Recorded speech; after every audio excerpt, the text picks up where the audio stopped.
김관진 전 장관이 이 사이버 사령부 댓글 공작에 관여한 혐의로 구속된 지 정확히 11일 만에 석방이 됐습니다. 먼저 어젯밤에 풀려났던 김관진 전 장관의 목소리부터 들어보시죠. 신경 어떠신지? 수사가 계속 될 테니 성실하게 임할 겁니다. 이제 소명됐다고 보시는 거예요? 예, 앞으로 수사에 계속 성실히 임할 겁니다. 군 댓글 공작이 지시한 혐의에 대해서는 전부 부인하셨습니다. 이렇게 하고 있을게요. 김관진 전 장관의 어젯밤 석방됐을 때 목소리와 화면같이 구치소 밖을 나오는 화면같이 보고 계십니다. 제 오른쪽에 최진영 변호사 나오셨습니다. 어서 오십시오. 네, 안녕하십니까.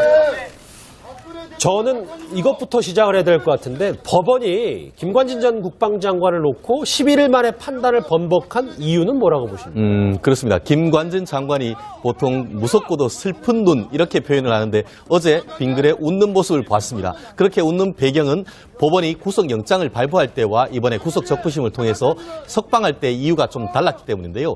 기본적으로 이제 범죄 혐의에 대해서 다툼의 여지가 있다. 한마디로 군형법상 정치 관여를 했는지 여부에 대해서 조금 다툼의 여지가 있기 때문에 방어권을 보장해야 될 차원에서 그리고 더불어서 전직 국방장관으로서 도주의 우려와 이미 압수수색을 통해서 증거가 다 수집돼 있기 때문에 증거인멸의 우려가 없다라고 얘기를 해서 전에 구속했을 때와는 사뭇 다른 판단을 해서 그 배경에 대해서도 상당 부분 지금 관심의 초점이 모아지는 상황인 것 같습니다. 그런 일단 기본적인 이유가 있군요. 오른쪽에 이종훈 박사 나오셨습니다. 어서 오십시오. 네. 예, 이 박사님 앞서 잠시 언급을 하셨는데 그렇다면 검찰에서 이미 증거 수집을 모두 완료했다. 저희가 역으로 이렇게 생각할 수 있는 건가요? 그런데 이제 국민들이 생각하기엔 좀 굉장히 이상하잖아요. 그러니까 불과 11일 전에 그러니까 요즘에 그 영장 전담 판사들이 그 기각을 많이 시키지 않습니까? 구속 영장 발부율이 굉장히 떨어졌어요. 예전에 비해서. 예. 그러니까 가능하면 이제 불구속 수사를 하라. 이렇게 이제 취지가 이제 그렇게 전달이 되는 것 같고. 자, 그래서 안 그래도 지금 구속 영장이 잘 발부가 안 되는 상태에서 그나마 이제 힘들게 이제 구속 영장 발부가 됐는데 다른 기관에서 발부한 것도 아니고 사법부에서 발급한 그 구속영장을 발부한 구속영장을 결국 이 11일 만에 그냥 뒤엎는 결정이 또 사법부 안에서 나와버렸다는 거죠. 그러니까 이게 도대체 무엇을 의미하느냐. 그러다 보니까 여러 가지 지금 억측이 나오는 겁니다. 그러니까 이 판사가 굉장히 보수 성향에다가 우병우 전 수석하고 학교 동기고 이래서 굉장히 보수 성향에 이런 것들이 작용한 게 아니냐라는 얘기까지도 그래서 지금 나오고 있는 그런 그 상황인데 좀 상식적으로 약간 납득이 안 가는 그런 부분이 분명히 좀 있는 건 사실입니다. 일단 이종훈 박사님은 그렇게 보시는 건데 김관진 전 장관이 김성환 평론가님 보니까 본인은 구속적부심사를 원치 않았는데 변호사들이 주변에서 권유를 했다고 하더라고요. 그러니까 변호사들 입장에서 볼 때 다툼의 여지가 좀 있다 이렇게 아마 판단을 했었을 것 같다는 생각이 드는데요. 그러니까 구속적부심 같은 경우에는 그렇게 흔하게 신청하는 것은 아니거든요. 또 구속적부심이 실제로 받아들여지는 경우도 그렇게 그 수용률이 그렇게 높지 않은 상황이고 한 15% 정도로 알고 있는데요. 그렇기 때문에 실제로 김관진 전 장관의 경우에는 풀려날 거라고 아마 생각을 못했을 수는 있겠다 이런 생각이 듭니다. 그런데 방금 전에도 지적을 하셨던 것처럼 저도 좀 이 부분은 지적을 해야 될 것 같은데요. 그러니까 법원이 불과 11일 만에 구속의 사유를 정면으로 뒤집었다고 하는 얘기는 좀 뭔가 미심적인 측면은 좀 있습니다. 왜냐하면은요. 그러니까 구속적부심을 다시 하게 될 경우에는 추가로 증거가 나오거나 아니면은 무죄의 증거를 밝혀낼 만한 뭔가를 추가로 제출하거나 뭔가가 있어야 되거든요. 추가할 만한 내용이. 지금 근데 그런 추가할 만한 내용이 전혀 없는 상태에서 영장 전담 판사는 구속영장을 발부를 하고 구속적부심에 참가했던 재판장은 그거에 대해서 구속 사유가 없다 이렇게 지금 판단을 한 것이거든요. 그러면 도대체 이 서로 그 판사별로 이렇게 시각이 엇갈리는 게 과연 현재로서 맞는 건가 한편으로 그런 생각이 들고요. 물론 이제 구속을 한다고 그래가지고 그 사람이 최종적으로 유죄 판결을 받는 거하고는 좀 다른 차원이기 때문에 단정적으로 표현할 수는 없지만 그래도 법의 안정성의 측면으로 볼 때 뭔가 사유가 있었어야지 되는데 그런 사유가 없었다는 측면에서는 좀 논란의 소지가 충분히 있을 것 같습니다. 측면이 있다. 하지만 최 변호사님 사법부가 아니라 검찰의 입장에서 보면 이제 구속을 시킴으로써 좀 승기를 잡고 간다라는 마음이 있었을 텐데 이렇게 되면 좀 비상이 걸렸을 것 같아요. 그렇습니다. 완전히 적신호가 켜졌다 이렇게 얘기를 할 수가 있겠죠. 실질적으로 좀 전에 말씀하시는 것처럼 불구속과 구속에는 실질적으로 그 피의자의 받는 압박의 효과가 엄청나게 크죠. 실질적으로 지난번 11일 전에 구속된 다음에 바로 그 다음 날입니까? 영어의 몸으로 조사를 받으러 나오는 모습을 봤을 때 상당히 초췌한 모습을 보였는데요. 그만큼 심리적으로 압박을 받을 수가 밖에 없습니다. 그런데 이렇게 석방이 됨으로 해서 결국 그 석방 이유가 굉장히 중요한데 범죄 혐의를 다툼의 여지가 있다라고 판단을 했지 않습니까? 그렇죠. 결국 이 부분에 대해서는 김성환 평론가께서는 그렇게 봤지만 다른 측면에서 봤을 때는 지난번 구속영장 발부가 무리였는 것이 아닌가라는 얘기도 가능한 논리입니다.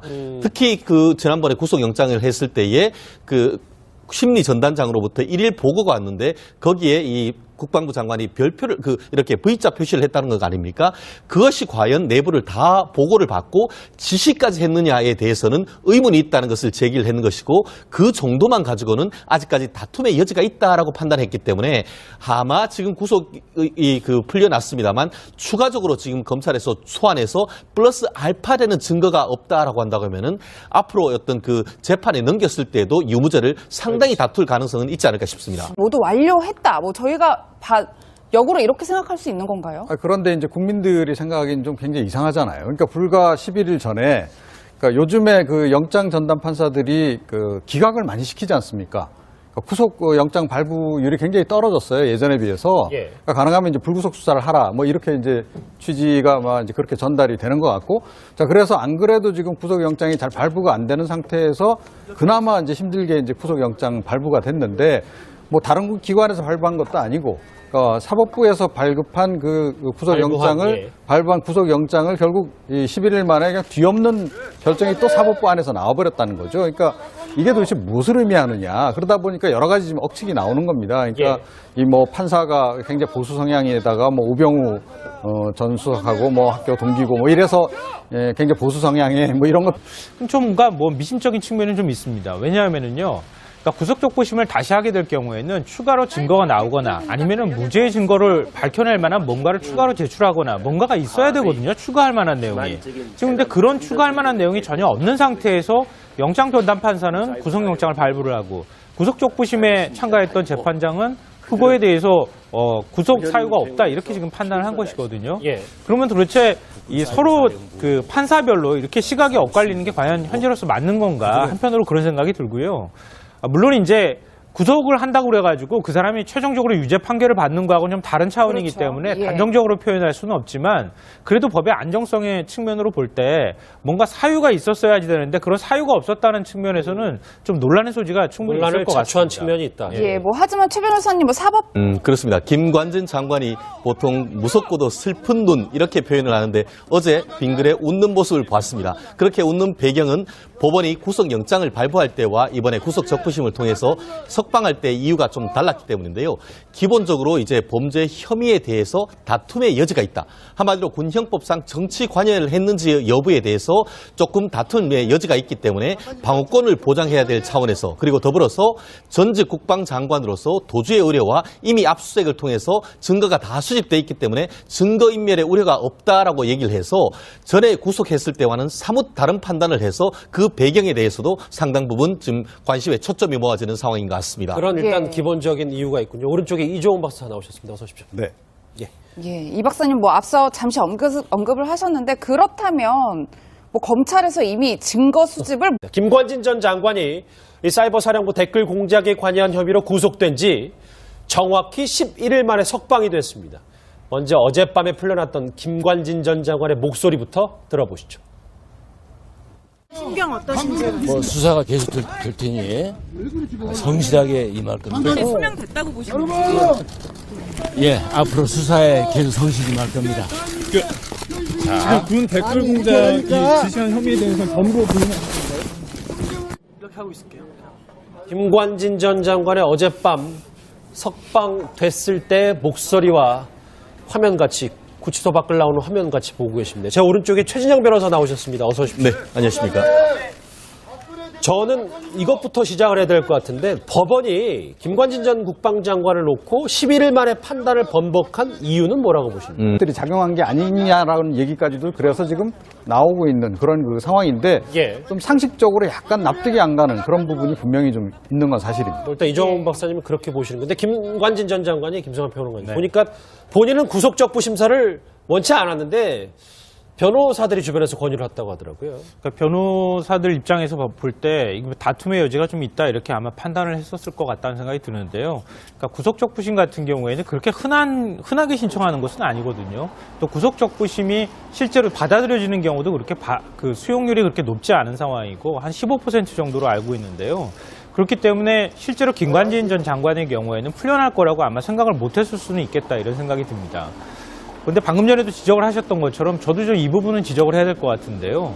그러니까 법원이 불과 11일 만에 구속의 사유를 정면으로 뒤집었다고 하는 얘기는